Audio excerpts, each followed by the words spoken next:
I wish every day was that easy. Every day was that easy. Peter Jagr today said he would like to be here next year. Any reaction to that? Yeah, I mean, that's, you're talking about a terrific hockey player, somebody who's come in here and provided,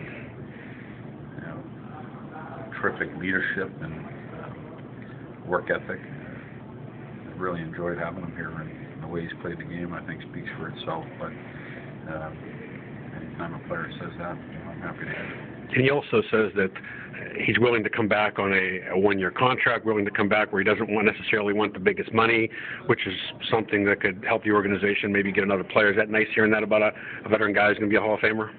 Yeah, well, I mean, that he's back here, I stay out of all that stuff. But, the fact that he wants to come back here, I think is, that's good to hear. One of the things that he said about it, Peter, was that he's really happy. The locker room is what he expected, better than he thought it was going to be. He seems like he's been enjoying his time back here. There's a lot of smiling coming from him. His play on the ice, I think, shows that. But you don't see him all the time behind, in practice. He works every day. He's happy. He's happy. He's enjoying it. What I was going to ask you was, do you feel like your relationship with him has kind of made him feel that way, has worked that way a little bit? I said this before, and I seem to get myself in a little bit of trouble, but all relationships I think you work on. I don't think that they happen overnight, and you continually work at it. Guys that have been here, since I first started, the guys that remain, obviously your relationship continues to build. A guy like Hartsey who's been here, or Danny Briere or Chemo, there's more time and there's more to it. Since Jaromir has been here, I think our relationship has been good, and we continue to work on that.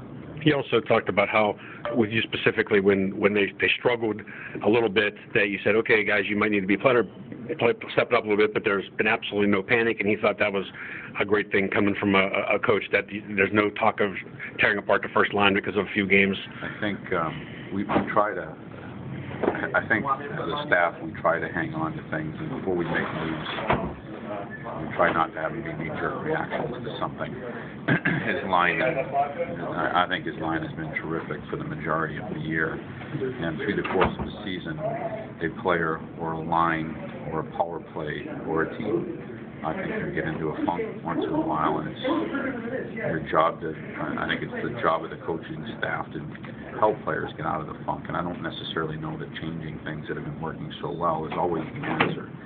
I think sometimes that's more of a knee-jerk reaction. So we've tried to keep the power play units the same. It's tough because of injury. We've tried to keep the lines the same.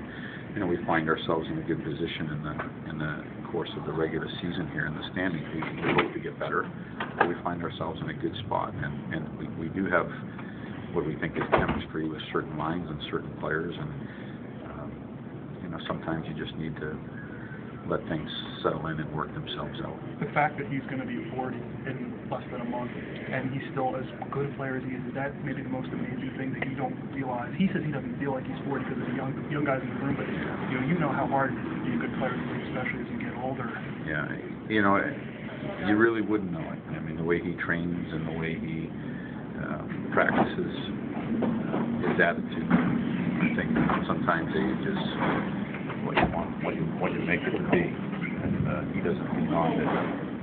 He's approaching 40. He doesn't come to practice like that. He doesn't look for days off, or he doesn't use that to try and. It's actually the exact opposite. He's been a terrific influence on our young players, grabbing them after practice and getting them extra work, or up in the, coming back to the rink, for some extra work, or just having his experience in the locker room. You wouldn't know he's closing in on that number, and he doesn't play that hard. He's been great. He also mentioned how he thinks part of the reason he's been successful at age 40 is because he grew up in a family where there was no alcohol, and he says he's watched a lot of guys who were great players. Their careers were over by the time they were 30 because they didn't take care of himself. Do you think there's something to that this guy's, not only does he take care of himself, but he doesn't put things in his body bad for him? Well, I definitely think that there's, that plays into who he is as a person and why he's had success. You're talking about, you're really talking about one of the greatest players to ever play the game. And that's how he's trained, and that's what he's believed in, and it's worked for him. Different topic. What are your impressions of Gus so far since he came back? He said he was unhappy with his first game back. He said, well, I thought just the first period, and you got to give him some time. He comes back and he trains all summer, has a great training camp, comes in, he looks great. You have an injury and a surgery, and you have problems when that happens, and they're out for an extended period of time. I think especially young players in a tough position, which it is for young players. I think you come back and maybe are trying to feel that back out and get your game back going. It really, for me, only took a period.